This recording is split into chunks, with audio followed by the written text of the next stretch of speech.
자, 여러분 고개 드시고요. 반갑습니다. 네. 자, 잘 보셨습니까, 여러분? 네.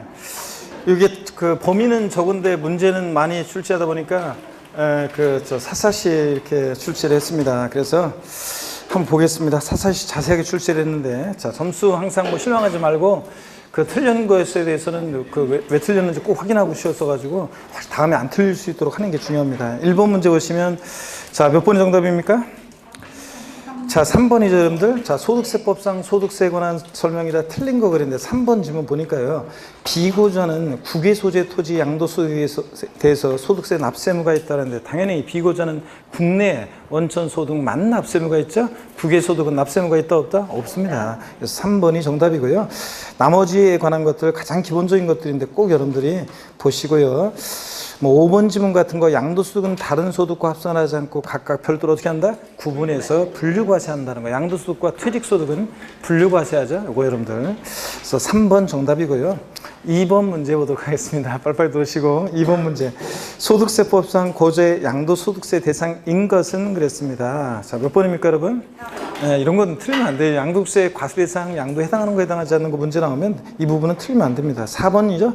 사업용 고정자산. 그래서 영업권은 반드시 사업용 고정자산과 함께 양도할 때 영업권만 대상이죠. 토지, 건물, 부동산에 관한 권리 등과 함께 양도할 때 영업권만 대상이죠. 그래서 여기서는 사업용 토지와 함께 양도했으니까 영업권은 대상이 됩니다. 사업용 고정자산과 분리되어 양도되는 영업권은 기타 소득세 대상이고 양도소득세 대상이 아니다. 이런 것들. 그래서 4번이 정답이고요. 나머지는 다 대상이 아닙니다. 그래서 양도담보 목적으로 양도하거나 미등기 부동산 임차권, 등기된 부동산 임차권만 대상이죠.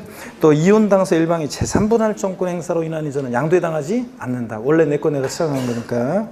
그 다음에 보류지로 충당되는 토지, 환지 처분으로 지번 변경되는 경우, 자, 보류지에 충당되는 경우, 이런 것들은 정책적 목적으로 원토지 소유자 사업시행자 사이에 이거 내부적으로 벌어지는 거니까 양도에 해당하지 않습니다. 3번 문제 보시면 옳지 않은 거였는데 몇 번이 정답입니까?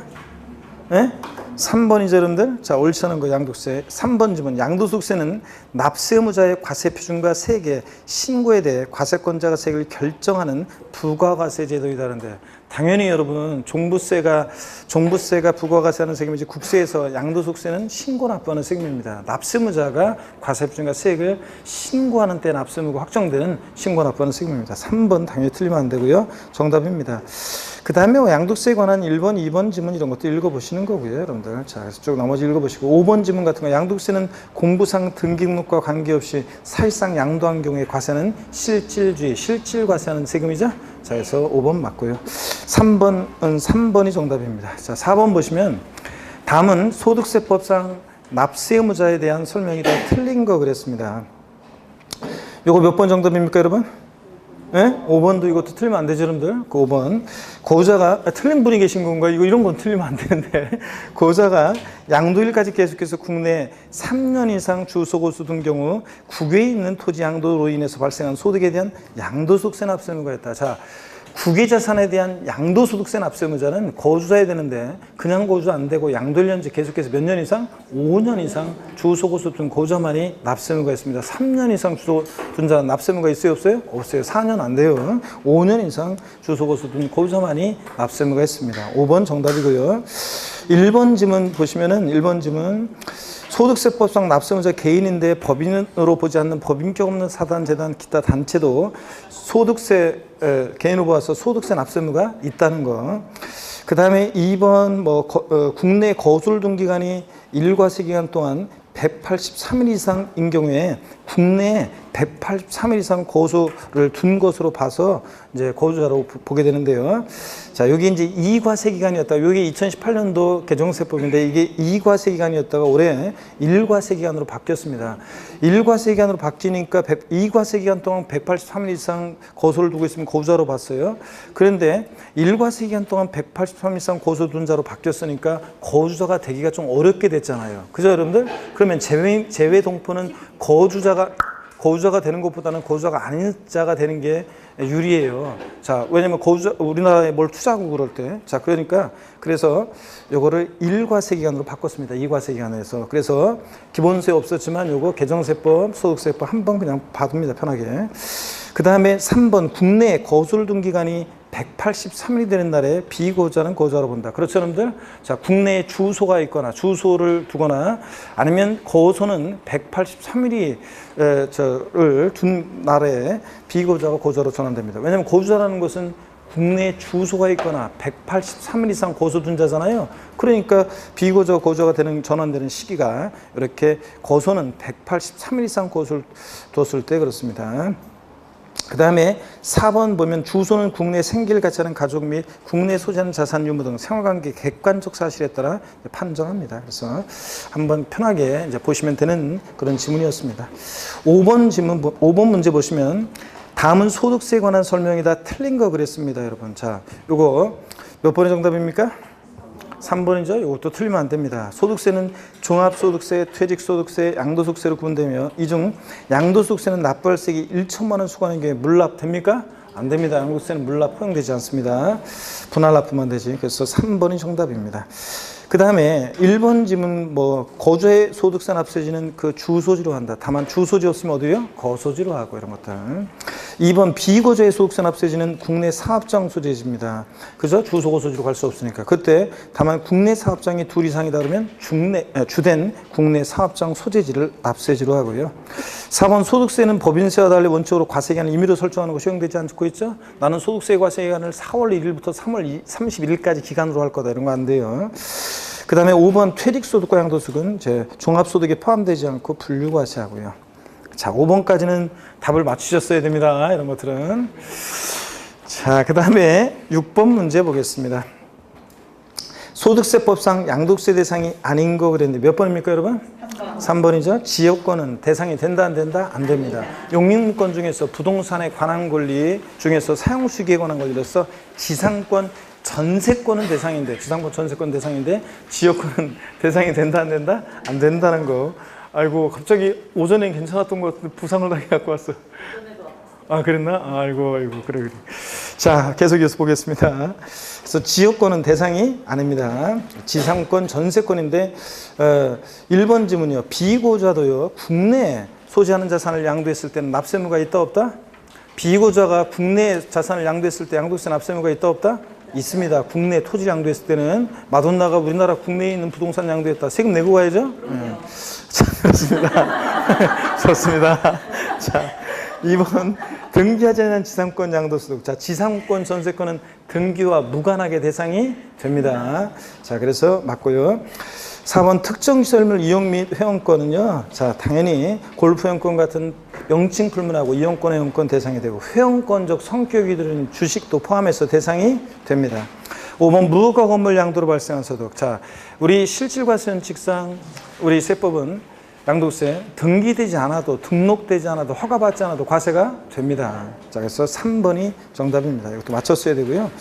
7번 문제 봅니다. 7번은 다음은 소득세에 관한 설명이다. 틀린 것은 그랬습니다. 1번에 소득세법상 거주자가 자산을 공유 합의하거나 공동사업을 경영하는 경우에 각 거주자가 연대 납세금을 진다. 요거죠, 여러분들? 아까 제가 본 수업 시간에 핵심 요약할 때, 요약집으로 핵심 요약할 때 이렇게 바꾸면 틀리다고 그랬죠, 여러분들? 자, 소득세는 개인주의 과세하기 때문에 각 거주자별로 각각 계산하고 각각 납부할 물집니다. 그래서 연대 납세무가 있다, 없다? 없습니다. 각각 납부할 물집니다. 각 거주자별로 각각 납부할 물집니다. 그래서 연대 납세무 틀렸습니다. 이번이 1번 정답이고요. 2번 공동으로 소유한 자산에 대한 양도소득 금액을 계산하는 경우에 해당 자산을 공동으로 소유하는 각 거주자가 납세를 진다. 이게 옳은 거죠, 여러분들? 그래서 요 2번 지문이 2018년도 올해 이게 추가된 규정입니다. 그런데 당연한 얘기입니다, 원래. 그래서 공동으로 소유한 자산 양도소득 금액 계산할 때 부부 공동 명의로 돼 있어도요, 해당 자산을 공동으로 소유한 각 거주자가 납세금을 진다. 그래서 각각 납부함을 집니다. 각각 부부 공동 명의 재산 양도하더라도 양도소득세는 각각 계산합니다. 그리고 각각 납부함을 지고요.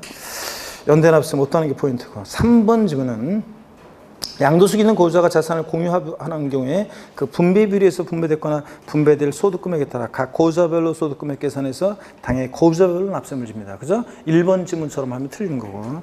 4번 비상속인의 소득 금액에 대해서 과세하는 경우에 그 상속인이 납세금을 낸다. 그렇죠? 죽었다고 모든 일이 해결되는 게 아니고 세금 낼 게 있는데 안 내고 죽으면 상속인에게로 납세금은 승계됩니다. 5번 비상속인의 양도소득 금액에 대한 소득세를 상속인에게 과세할 것은 이를 상속인의 양도소득 금액에 대한 소득세 어떻게 합니까 이거? 여기가 포인트죠? 구분하여 계산합니다. 당연하지. 돌아가신 분의 소득금액과 상속인의 소득금액은 구분해서 계산하지. 소득세는 개인주가 과세하는데 합산하여 포함하여 X입니다. 구분해서 계산합니다. 이거 포인트고요. 8번입니다. 몇 번 정답입니까? 5번이죠, 여러분들. 자, 소득세법상 소득세 과세기간에 관한 설명이다. 가로 안에 들어갈 내용이 순서대로 연결된 것은. 그래서 이런 식으로 가로 넣기로 해가지고 이렇게 순서대로 연결된 거, 이런 형태의 문제들도 나옵니다. 뭐 또 요런, 요 문제는 아니더라도 이런 식으로. 자, 그러면 봅니다. 기억번 봅니다. 소득세는 언제부터 언제까지 소득금액에 대해서 과세합니까? 1월 1일부터 12월 31일까지요. 니은번, 고유자가 사망한 경우에는 언제부터 언제까지 소득금액에 대해서 소득세를 과세한다? 자, 소득세 과세기간 1월 1일부터 12월 30일까지인데 여기가 있죠? 고유자가 사망했다면 1월 1일부터 언제까지? 사망한 날까지요. 전날 아닙니다. 전날 아니고 사망한 날까지. 또 그 다음에 디귿번, 고유자가 주소 고소의 국외 이전으로 인해서 비고유자가 되는 경우에는 언제부터요? 1월 1일부터 세외로 출국한 날까지입니다. 출국일 전날 아닙니다. 출국한 날까지를 과세기간으로 합니다. 그래서 5번이 정답이 되겠습니다. 자, 그래서 앞부분은 지금 무난하게 맞추셔야 됩니다. 9번, 다음 소득세법상 납세 의무에 관한 설명 중 틀린 것은 그랬습니다. 몇 번이 정답입니까, 이거? 3번 봅니다. 국내 주소를 둔 기간이 183일이 되는 날에 비고유자는 고유자가 된다. 주소는 주소를 둔 날부터지. 주소는 주소를 둔 날부터지. 그죠? 주소는 주소를 둔 날부터. 왜냐면 주소가 있으면, 국내 주소가 있으면 고유자가 되니까 주소를 둔 날부터 비고유자 고유자가 되고요. 근데 거소가 이제 거소를 둔 기간이 183일이 되는 날부터, 거소를 둔 기간이 183일이 되는 날부터 비고유자 고유자로 되는 거고요. 그래서 3번은 주소는 주소를 둔 날부터입니다. 그래서 3번 틀렸습니다. 거소하고 바꿨습니다.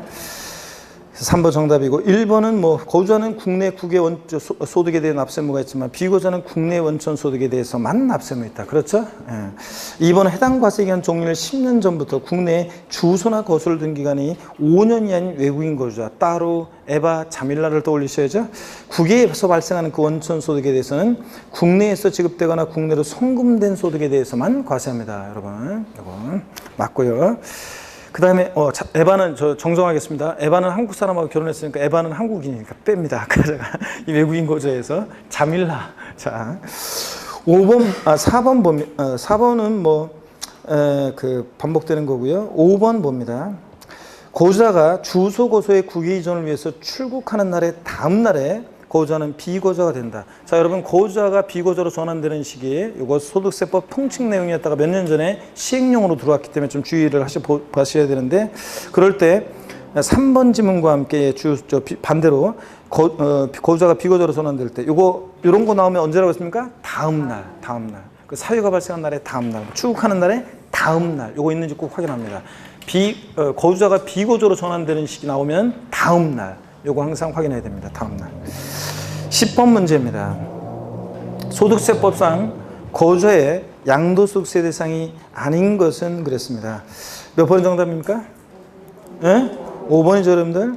부담부 증여의 경우에 증여자의 채무를 인수하는 부담부 증여로서 그 채무액에 상당하는 부분은 이거 원서로 배우자 직김 속간의 부담부 증여가 아닐 때, 채무액 상당의 부분은 양도로 보고, 근데 채무액 상당의 이외 자산은 뭐로요? 이거는 증여로, 증여 받은 것으로, 그러니까 봅니다. 그러니까 양도세 양도에 해당하지 않고 증여세가 부과될 수 있습니다. 자, 그래서 부담부 증여 이거 다시 한번 여러분들이 확인합니다. 그래서 갑이라는 사람이 이제 아예 지겹도록 나중에 그냥 지겨워요. 그냥 그렇게 이런 말이 나오는데, 그럴 때까지. 자, 시가 5억 상당 토지를 증여하고 증여자 갑이고 증여를 받는 수증자 을이고요. 자, 그럴 때 부담부 중에서 이 토지를 담보로 은행에서 갑이 빌려 쓴 3억 원의 차입금이 있습니다. 저당권이 설정되어 있을 때 이런 부담이 있는 증여를 할 때 자, 받아라 을 내가 너한테 토지 5억짜리 토지 줄 건데 아이고 고맙다. 야 근데 그 토지를 담보로 은행에서 빌려 쓴 3억 원 네가 갚아줘야 되는데 미쳤냐 그러지 않고 알았어 내가 알아서 갚을게. 수증자가 채무를 인수하기로 했을 때 자, 증여자와 수증자 내야 될 관계예요. 증여자 갚아야 또는 수증자 대신 갚아주니까 증여자는 수증자가 인수하는 채무 인수액 상당의 3억 부분에 대해서 뭘요? 양도소득세 납부 할무가 있다. 누가 양도세 납부 할무가 있다고요? 증여자가. 자, 증여자에게. 예, 양도에 나가려면 반드시 대가를 받고 사실상 유상이 전해야 되는데 증여자가 공짜로 줬는데 무슨 대가를 받았느냐? 자, 자신이 갚아야 할 돈 3억 원을 수증자가 대신 갚아주니까 3억 원만큼 채무를 면하는 대가를 받고 전했다고 봐서 채무 인수액 상당의 부분은 양도세가 부과되고 증여자한테. 그 다음에 수증자는 이 채무 인수액 상당액은 요거는 자, 증여자 입장에서 보면 채무액 상당액은 증여자 입장에서 보면 요거 양도에 해당하는 금액입니다. 자신이 갚아야 할 돈 수증자가 대신 갚아주니까 대가한 게 있다고 봅니다. 채무를 면 대가를 받았다. 근데 취득세 입장으로 보면 양도세가 아니라 취득세에서는 유상무상 불문하고 과세가 되는데 다만 수증자가 인수하는 채무 인수액 상당액은 대가한 게 있다고 봐서 뭐라고요?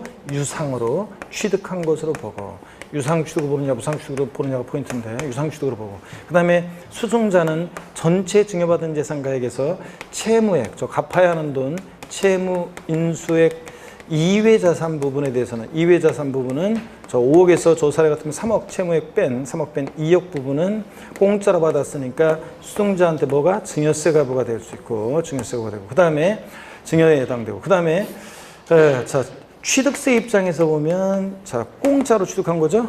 5억에서 3억 뺀 나머지 2억 부분 공짜로 받았으니까 무상으로 취득한 것으로 보고요. 자 그런데 다만 이거는 배우자 직계존비속 이외자 간의 부담부 증여일 때 얘기지 만약에 증여자 수증자가 자 부부간에 저런 부담부 증여한다. 자 아버지가 미성년자나 아니면 군대가 있는 또는 대학생인 자녀한테 부담부 증여한다. 알았어요 아버지 내가 알아서 갚을게요. 자 이렇게 해봤자 부담부 증여, 배우자 직계존비속 간에 배우자 직계존비속 간에 부담부 증여를 하게 되면 이 부담부 증여예요. 이 채무 인수액, 수증자가 인수하는 저 3억 원 채무 인수액 상당액은 수증자에게 인수되지 않은 것으로 뭐 한다고요? 추정합니다. 그래서 추정해서 본다가 아니라 추정이죠. 추정해서 인수가 돼야지만 증여자 입장에서 보면 자신이 갚아야 할 돈을 수증자가 대신 갚아주니까 채무면은 대가를 받았다고 보는데 인수되지 않은 것으로 추정하니까 저 사례 같으면 5억 전체 증여한 것으로 추정합니다. 그래서 증여세가 부과될 수 있고 증여에 해당되고 양도소득세 양도에 해당하지 않는다. 다만 자 얘네들 배우자 직계존비속 간의 부담부 증여도 단 채무 인수가 객관적으로 입증이 된다. 채무 인수가 자 입증이 되는 경우에는 그런 경우에는 양도로 보는 경우도 있다. 자 양도로 보는 경우도 있다. 그래서 배우자 또는 직계존비속 간의 부담부 증여는 항상 양도소득세 과세되지 아니한다. X죠? 자 대가가 있으면 양도로 봅니다. 자 그래서 여기서 이제 채무액 상당의 이외 부분은 나머지 부분은 양도에 해당하지 않습니다. 그래서 5번이 정답이고요. 나머지는 다 양도에 해당하는 경우들입니다. 11번 문제 보겠습니다. 몇 번이 정답입니까, 여러분? 그렇습니다. 다음 중 소득세법상 양도소득세 비과 대상이 아닌 것은 그랬습니다. 자, 파산 선고로 처분되는 발생한 소득. 요거 법원에서 채무 변제 불능 상태에 빠진 채무자에 대해서 파산 선고를 내리면 파산 선고를 받은 채무자에 남아있는 재산은 파산재단에 속하게 되고 파산재단에 속한 채무자 재산이 처분됐을 때 누구한테 양도세 내라고 할 거예요? 어차피 빈털터리라고 파산 선고 내렸는데 그러니까 어떻게 한다? 비과세입니다. 일정한 농지 교환으로 발생한 소득, 일정한 농지 분합으로 발생한 소득 뭐 한다? 비과세입니다. 다만 4번처럼요. 일정한 농지 대토로 발생한 소득이나 8년 제촌 작용농지에 대한 양도소득세는 요 소득은 감면입니다. 조세 특례제한법상 감면 규정이지 이건 감면하는 거지 비과세가 아닙니다. 그래서 비교합니다. 4번이 정답입니다. 비과세가 아니라 감면 대상입니다. 5번 1세대 1주택과 고가주택 제외하고 그에 따른 토지로서 건물이 정착된 면적의 지역별로 별 곱해 3제곱 면적 이내 토지 양도로 발생하죠. 즉 1세대 1주택 비과세. 자, 그래서 4번이 정답입니다. 12번 문제 넘어가겠습니다. 12번 문제 보니까요. 자, 힘내시면서 여러분들, 힘내시면서 12번 문제. 그래서 소득세법상 양도소득세 계산 시 양도소득 금액을 감소시키는 항목이 아닌 거랬는데, 요거는 다음 주에 양도세 계산 과정 그저 배울 부분이죠. 그렇지만 요거는 일단 저한테 배운 수험생이면 다음 주에 배울 것 중에서 가필, 차장, 소기과 정도는 앞선 강좌에서 알고 있는지를 묻는 문제였습니다. 그래서 요 정도는 알고 있어야 된다. 그래서 미리, 자, 이번 주 진도는 아니었지만 이것도 모르면 제 제자가 아니다. 이런 얘기입니다. 자, 봅니다. 자, 양도세 계산 과정 가필, 차, 그 다음에 장, 그 다음에 소, 읊어보세요 여러분들. 소, 기, 과입니다. 그래서 양도세 과세 표준 구하는 계산 과정이요. 자, 양도세 계산 과정에서 과세 표준 구하는 과정에서 지금 여기 문제에 뭐를 구한다고 되어 있습니까? 예? 양도 뭐? 소득 금액을 계산할 때, 양도 소득 금액을 계산할 때 맨 마지막으로 공제되는 건 뭡니까? 장기 보유특별 공제. 양도 소득 금액 계산할 때는 양도 소득 과세 표준 계산할 때 맨 마지막으로 공제되는 건 뭐고? 기본 공제고. 양도 기본 공제고. 그렇죠, 여러분들? 그래서 우리 다음 주에 또 하겠지만 가불이 필요한 버스 차량은 경리과로 가지 말고 어디로 가라? 소기과로 가라. 그래서 다 같이요 어떻게 외운다? 가필, 차장, 소기과입니다. 그래서 양도 소득 금액 계산할 때 맨 마지막으로 공제되는 건 뭐라고요? 장기 보유특별 공제입니다. 그래서 정답은 몇 번입니까, 여러분? 예? 근데 여기서 문제가 반대로 물어봤죠? 양도소득 금액을 감소시키는 항목이 아닌 거 그랬으니까 앞에서 빼는 거 양도가액에서 필요경비, 취득가액 등 기타 필요경비, 그래서 취득시 납부한 취득세, 자본적 취득, 계약서 상비용 같은 이렇게 취득하면 필요경비. 자, 여기 보세요. 자, 여기 보면 양도소득 금액 크기를 감소시킬 수 있는 것들은 지금 뭐냐면 감소시킬 수 있는 것은 자, 장기 보유특별공제나 필요경비가 양도소득 금액의 크기를 감소시킬 수 있잖아요. 그러니까 여러분 보세요. 여기 양도소득 기본공제는요. 소기과니까 양도소득 기본공제는 양도소득 금액의 크기를 감소시킬 수 있어요, 없어요? 없잖아요. 그러니까 당연히 자, 양도소득 금액의 크기를 감소시킬 수 있는 거 없는 거는 뭐라고요? 기본공제입니다. 소기과잖아요. 이제 소득 금액 구한 다음에 공제하는 게 기본공제니까. 그렇죠, 여러분들? 그래서 양도소득 금액 감소시키는 항목이 아닌 거 정답 몇 번입니까? 3번입니다, 여러분들. 그렇잖아요. 이런 계산 과정 구조 나오면 가필상 소기과 그거를 저렇게 해놓고서 여러분 머릿속에 떠올리면서 이렇게 생각해 보는 거예요. 그렇게 문제를 풀었어야 됩니다. 3번 정답입니다. 표정이 어두운 거 보니까 많이들 틀렸구만. 알겠습니다. 이러면서 이제 배워가는 거예요. 쇼킹하잖아요. 예, 진도 범위는 아니지만 일부러 범위가 아니어서 뺄까 하다가 요거 저 뺄까 하다가 그래 적어도 제 강의 들었으면 요 정도는 그래도 할 수 있어야지 가필상수익과는. 그래서 한번 응용 문제 한번 집어넣어 봤습니다. 13번 문제 봅니다. 다음은 양도소득세 1세대 1주택으로서 비과세권을 충족한 경우에도 비과세를 적용하지 않는 경우이다. 틀린 것은 그랬습니다. 몇 번입니까? 이거 지난 순환에 했었던 건데 오늘 여기 오전에 여러분들 조금 늦게 시작한 데다가 중간에 좀 쉬는 시간이 길어가지고 아까 못했었는데 진들 못 나와서 그런데 몇 번 정답입니까? 그래도 답은 고를 수 있어야 돼요. 이렇게. 예?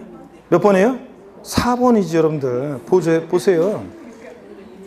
자, 다음은 양도세 1세대 비과세권을 충족한 경우 비과세를 적용하지 않는 경우이다. 틀린 거 그랬는데 자, 비과세를 적용하지 않는 것을 아이고, 자, 저기 하지 말고, 자, 토론하지 말고. 그러니까 이런 것도 틀리면서 배우는 거지. 자, 그래서 비과세를 적용하지 않는 경우이다.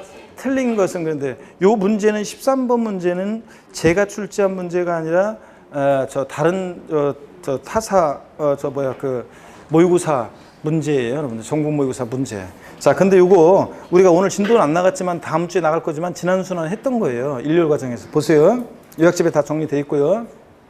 몇 번 테마 참조하시면 되냐면 양도소득세 있잖아요. 자, 몇 페이지를 보시면 되냐면 양도세 페이지를 참조 페이지를 적어 드릴게요. 다음에는 제가 참조 페이지 다 적어 드려요. 오늘은 요약집을 오늘 받는 바람에 제가 안 해드렸고 참조 페이지 몇 페이지 보시면 되냐면 그 86페이지 있죠?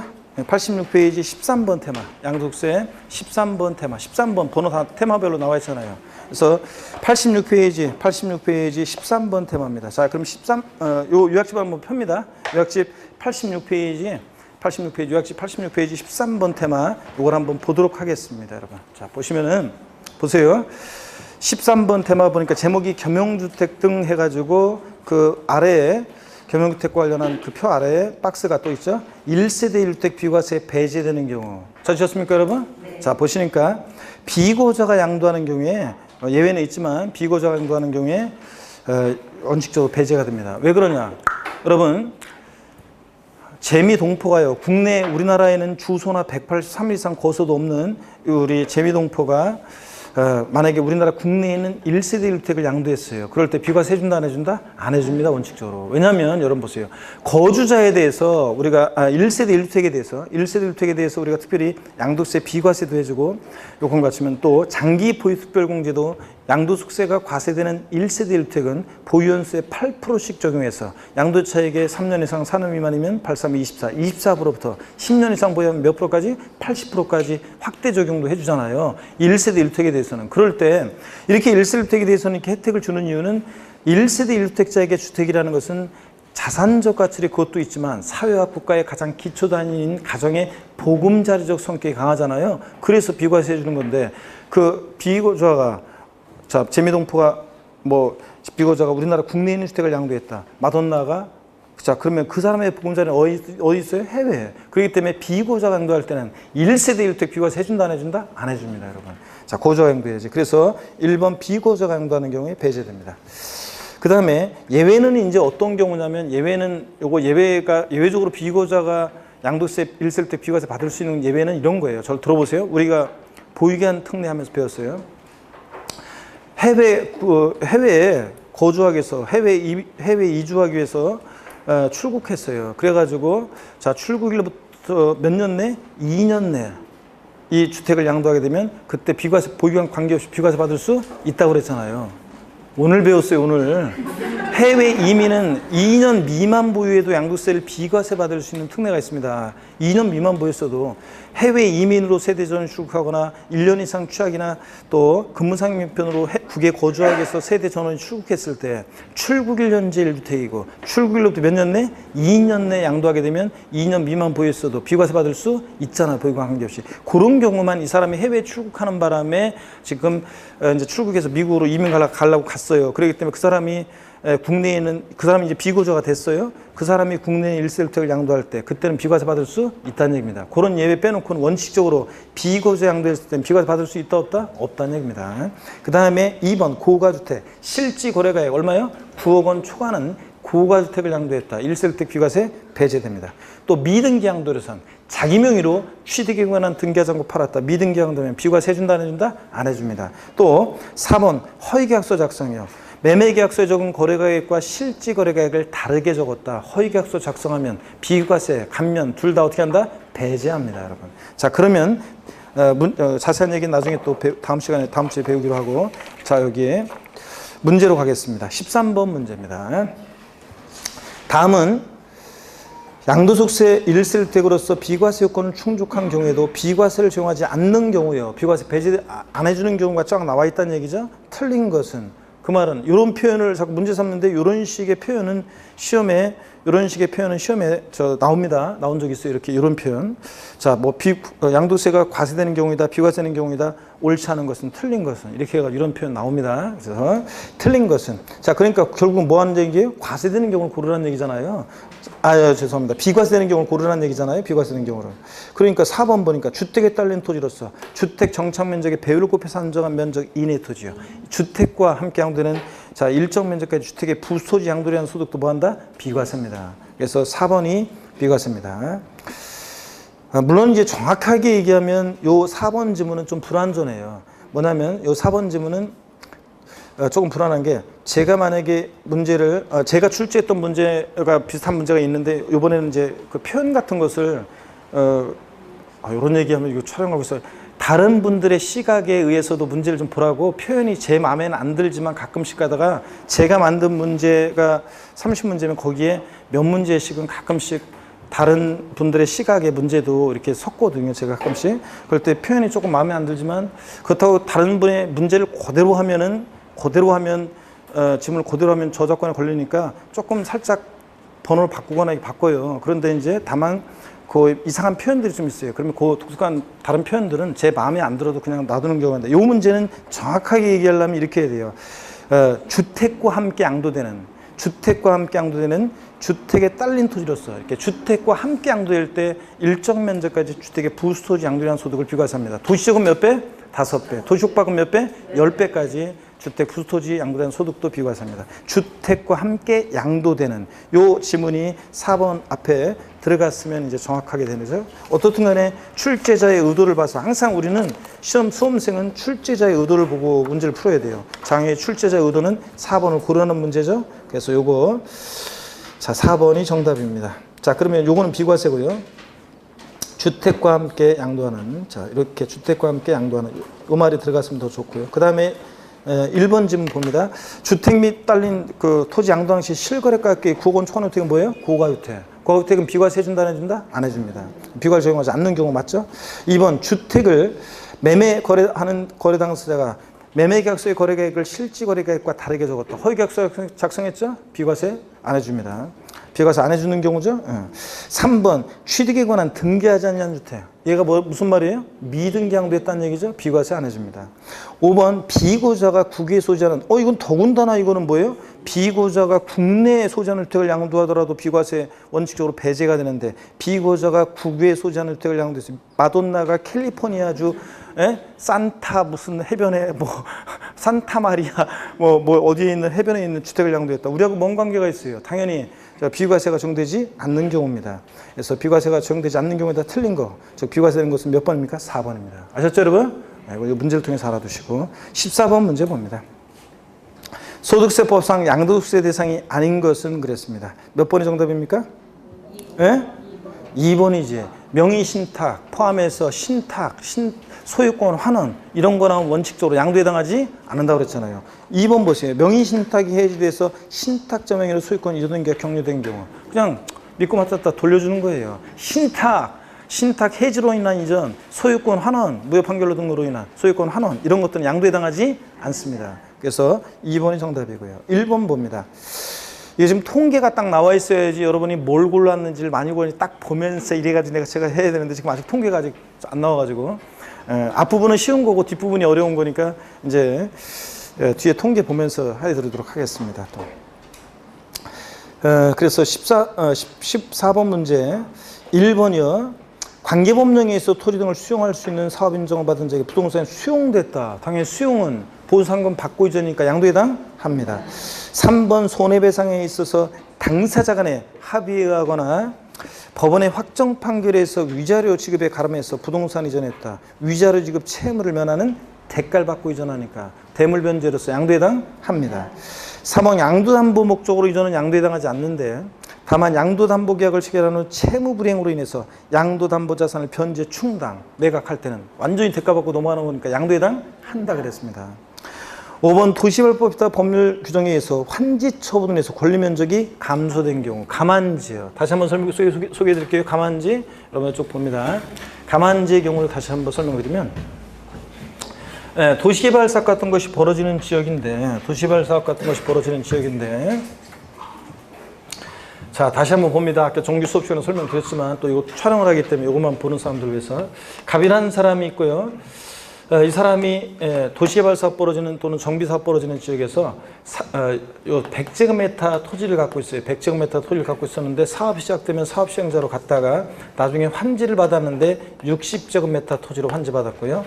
을은 개발 사업 지역에 여기에 40제곱미터의 토지를 갖고 있었는데 사업 시행자에게 갔다가 나중에 환지받았는데 60제곱미터의 토지로 환지받았습니다. 자, 그러면 이대로 끝나면 안 되겠죠? 청산 절차를 거쳐야 되는데 갑은 100제곱미터에서 60제곱미터 받았으니까 40제곱미터만큼을 사업 시행자에게 어떻게 한 거예요? 양도한 거고. 그잖아요. 얘는 청산 절차 들어갔을 때 청산금을 부담에 대해 수령해야 돼요. 수령 받아야지 줄어든 것만큼. 자, 환지 권리가 얘는 줄어들었습니다. 가만지. 그 다음에 자, 얘는 을은 40제곱미터에서 60제곱미터 받았습니다. 환지 받으면서. 자, 얘는 20제곱미터만큼을 자, 새롭게 어떻게 한 거예요? 취득한 거고요. 취득한 거고. 얘는 청산 절차 들어갔을 때 청산금을 부담해야 한다, 수령한다? 부담해야지. 늘어난 것만큼. 환지 권리 늘어난 증환지요. 자, 그러면 거꾸로 보면 된다고 그랬습니다. 환지 권리 늘어난 증환지는 늘어난 것만큼 청산금 부담하고 부담액에 대해서 뭐가 부과된다? 취득세가 부과되고. 그 다음에 환지 권리 줄어든 감환지는 줄어든 것만큼 자, 청산금을 수령하고 수령에 대해서 뭐가 부과된다? 양도소득세 부과된다는 거. 그래서 지금 환지 권리 줄어든 감환지 나왔죠? 이런 경우에는 양도소득세 양도에 해당합니다. 자, 그래서 14번은 2번이 정답입니다. 15번 문제 보겠습니다. 15번 문제 틀리시면 안 되는데. 자, 요거 몇 번 정답입니까? 1번. 1번이죠, 여러분들? 우리 작년 2017년도 개정세법 내용인데, 자, 우리 양도소득세에서 비과세 감면 대상이 되는 농지는, 비과세 감면 대상이 되는 농지는 논밭 과수원까지만이죠? 논밭 과수원. 작년 그 전까지는 논밭이었어요. 전담만 전담만이었었는데 농지 지목이. 근데 이번에 과수원도 추가됐습니다. 작년에. 근데 목장용지는 아닙니다. 자, 그래서 목장용지는 아니고요. 나중에 이제 취득세에서 농지 그러면 전답과수원, 논밭과수원, 목장용지까지. 재산세에서 농지 그러면 논밭과수원, 양도세에서 논밭과수원. 자, 목장용지 때문에 틀렸고, 지적공상 지목에 관계없이 실제로 경작에 사용되는 토지를 말합니다. 농지는. 1번 정답. 2번. 자, 다음은 15번 문제. 다음 문제의 요건이 이게 이제 중요하죠, 원래. 그래서 다음은 쌍방 토지가액의 가액이 큰 편의 4분의 1 이하인 경우에 농지 교환 또는 분합에 대한 양도세 비과세 요건이 다 틀린 거라서 2번 국가지자체가 소유하는 토지와 교환 분합하는 경우, 3번 국가지자체가 시행하는 사업으로 인해서 교환 분합하는 경우, 4번 농지법, 농어촌 정비법 같은 법률에 의해서 교환 분합하는 경우, 4번 경작상 필요에 의해서 교환하는 경우. 자, 요거 2, 3, 4 교환 분합의 사유, 요 2, 3, 4하고 5번하고 차이점이 뭐라고 그랬습니까? 차이점 뭐예요? 자, 국가나 자체에 개입이 있거나 법령 규정에 의한 2, 3, 4번은 교환뿐만 아니라 모두 분합도 비과세 사유인데, 5번 집은 경작상 필요에 의한 경우는 뭐만 비과세 사유다? 교환만 비과세 사유지. 분합은 비과세 사유가 아니고, 또 2, 3, 4번은 국가나 자체에 개입이 돼 있거나 법령 규정에 의한 거라 악용의 소지가 적으니까 단서 조건이 없는데, 경작상 필요에 의한 경우는 악용의 소지가 있기 때문에 교환에 있어 새로이 취득하는 신농지에서 몇 년 이상? 3년 이상 거주 경작해야 한다는 단서 조건이 있다는 거예요. 자, 그래서 다음에 교환분합이나 비과세에서 또 문제 또 보기로 하고, 제가 그리고 다음 주부터는 우리 담별 모의사 들어가면 다음 주에 나가잖아요. 그러면 요번 주에서 여러분들이 제일 많이 틀렸던 문제는 문제 똑같이 해가지고 다음 주에 또 출제하겠습니다. 아셨죠, 여러분? 네, 그래가지고 똑같이 나왔으니까 100% 다 맞아야 되잖아요. 희한해, 근데. 아니, 답도 똑같은데. 제가 이렇게 이거 항상 이거 하다 보면 있죠. 저는 일부러 그냥 이렇게 틀린 거를 다시 확실하게 짚고 넘어가야 되잖아요. 그래서 많이 틀린 문제는 또 출제하거든요. 보면 또 틀려. 근데 100%가 안 나오고 80%밖에 또 못 맞힌단 말이지. 나머지 20% 분들은 그걸 왜 또 틀리냐고. 문제도 똑같은데. 그래서 다음 주에 또 출제하도록 하겠습니다. 가끔 가다가는 살짝 바꿀 수도 있겠지만 거의 이렇게 똑같이. 자, 그 다음에 15번 문제를 풀고 좀 쉬도록 하겠습니다. 다 풀었네요, 15번? 그러면은 16번부터 이제 좀 어렵습니다. 16번부터가 이제 좀 지문이 길죠? 자, 16번부터 해서 잠시 쉬었다가 이어서 해설강의 드리도록 하겠습니다.